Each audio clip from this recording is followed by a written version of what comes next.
Вот уже второй год подряд дети из Абхазии смогут принять участие в летнем военно-патриотическом лагере Нижнего Новгорода «Хочу стать десантником». В этом году заявок гораздо больше, чем мест, но отправиться в лагерь смогут только 12 ребят из школ Сухума. Отбор в этот раз будет строже. Такой лагерь – это место, где можно не только узнать что-то новое, но и открыть для себя новые возможности. В прошлом году в первый раз дети из Сухума, 16 человек, принимали участие в нашей военно-патриотической международной смене. Знаете, это замечательно. Дети подружились, дети стали братьями.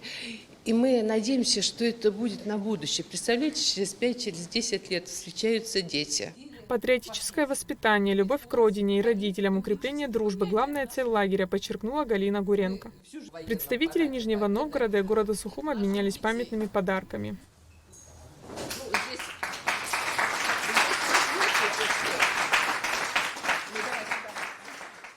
Условия жизни в лагере приближены к армейским. Дежурство, ранний подъем, утренний осмотр – все происходит по четкому расписанию команде командира. В международной смене участвуют такие города, как Минск, Гомель, Сухум.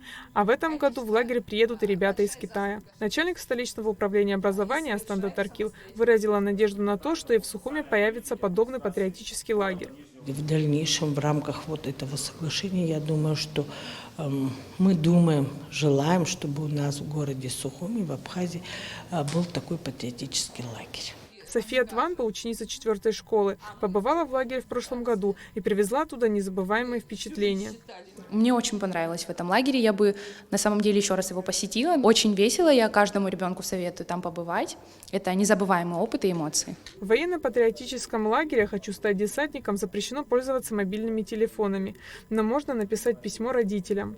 Лагерь был создан в 2006 году. За это время у многих школьников была возможность стать более дисциплинированными и самостоятельными.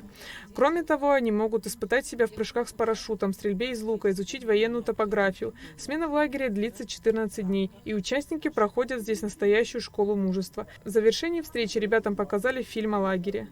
Айлита Аручнян, Рама Камкия, Абхазское телевидение.